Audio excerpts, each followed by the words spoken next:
AI has been a hot topic lately, and even though I've been a game developer for over a decade, I haven't actually talked about it since, I have many thoughts on different aspects of AI in the future, but today I want to focus on a specific point that I believe can be made on the future of game development.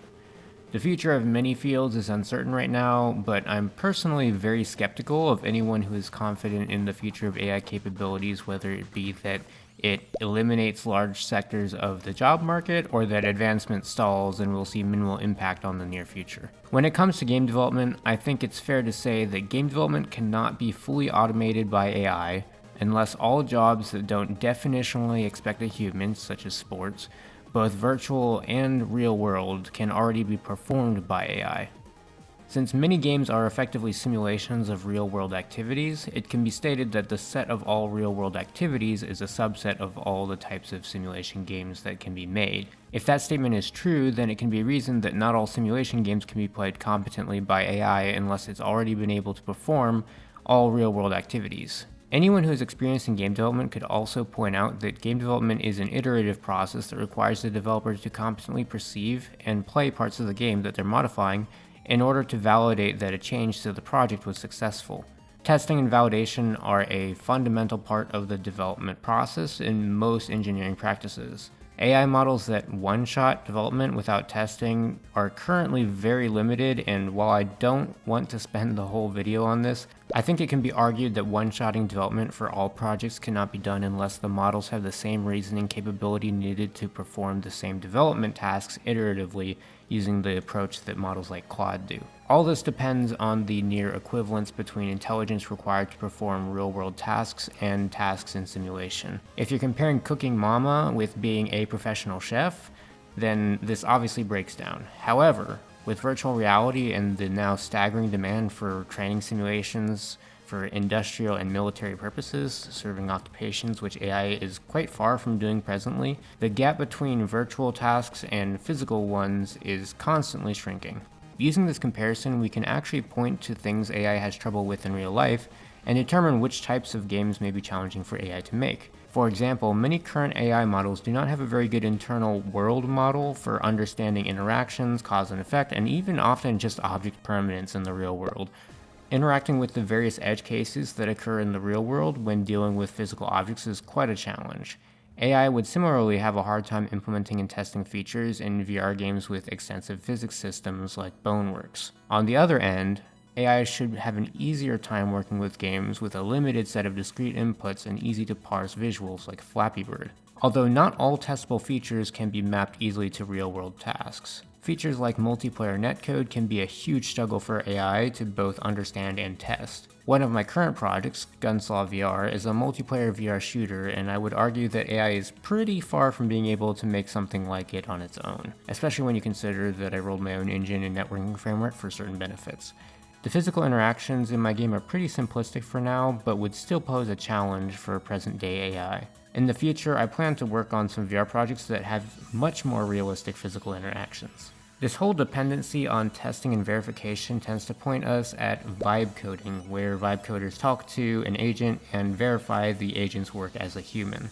Vibe coding workflows do fit the human testing and verification workflow I described, but I would also argue, although less firmly than the general statement about the human role in game development, that implementation and thoughtful testing are more closely related than most people think they are. I made a point in a nearly 6-year-old video that coding most things comes down to a thoughtful and complete breakdown of the vague ideas that people want as features. You break down the idea repeatedly until it becomes a series of logical statements and definitions, at which point you have pseudocode.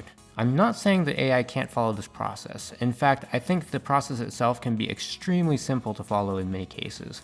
But I am suggesting that the same things that AI struggles with in performing physical jobs in the real world may be stubbornly persistent as roadblocks for some aspects of the coding for game development. In game development, you break down a feature by mentally visualizing a theoretical world and the interactions with different logical steps until you get the world you want. These mental visualizations can necessarily be anything in the field of game development and simulation. After I record this video, I'll be mentally visualizing the interactions of a virtual hand with the bars of a ladder, and the physical side effects, both desired and undesired of that. It becomes both a design problem and a software implementation problem. Software outside of these fields is oftentimes a lot more discrete and easier to mentalize with less edge cases and side effects. Aside from the challenges of implementing features in game development, as I've suggested, large parts of the design are often handled as the developer thinks through the code. I think that a good game programmer will think through the side effects of features as they're writing code and make design decisions as they type, or before if the thinking is actually more work. I can't speak for game development jobs, but I work as a software engineer above the senior level on safety-critical aerospace software, which in my case has a lot of game dev and simulation similarities. A good chunk of the value I provide isn't even writing code. It's thinking through the features and issues to determine what the wide implications may be, oftentimes in a safety sense, of different implementations. Typing out code has actually become a minority of my work, even though I normally have less than an hour of meetings per week. On the game development side, since I use Python, implementation is just a few keystrokes away from the design itself. For both my day job and many of my game dev projects, the benefits of using AI agents to write code is either negligible or a huge safety risk. This may just be because of my overwhelming solo experience, but I can oftentimes create a solution myself faster than I can understand a solution I didn't write and ensure it has the same level of quality that I'm looking for. The role as the original author of code is the biggest contributor to quality. If I'm working with other good engineers, the different perspectives add more coverage in addition to a hopefully thoughtful original design. But if you're verifying the work of AI that tends to produce lower quality code than experienced engineers, you're losing out on quality. And in my case, I'd oftentimes be losing time unless I lower my quality standards. Plus, if there's something that the AI just can't do, it's a massive headache to go and try to resolve that when you haven't been keeping up to date with your code base. So what do I think of vibe coding as a whole? First off, I think that it's problematic that it's impacting the lower experience roles disproportionately so far.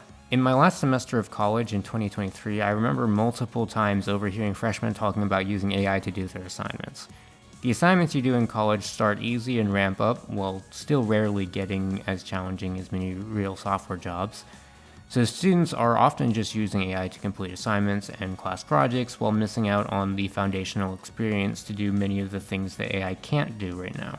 In 2023, this is a student issue where students could just not use the AI to ensure they're getting good skills. We're still watching it play out in real time, but nowadays AI is competing for the junior roles at many companies. If AI hits a wall, but we replace juniors with seniors using agents, we'll cut off the career ladder that creates the engineers capable of the required senior level tasks. I'm also curious to see if code quality will blow up into a huge problem at companies using AI to write most of the code. While I have seen a fair bit of vibe-coded projects that people email to me for some reason, I don't feel I have enough experience in that space to say whether it will or won't be a problem. Ultimately, quality goals and AI performance and development vary from project to project and field to field. While the point of this video is that I think there are challenges for AI and game development that link back to problems it faces in real-world tasks, I think a lot of software meets the conditions for vibe coding to be useful. If it weren't for the present token prices, I may be using it myself for certain one-off tasks that Python is traditionally suited for. And for people with no coding experience who are not interested in getting coding experience and just want to do something simple, I think that it can be a great solution for them. Now, for anyone interested in game development as a field, I strongly disagree with the idea that it's already a solved problem or will be one of the first solved fields for AI.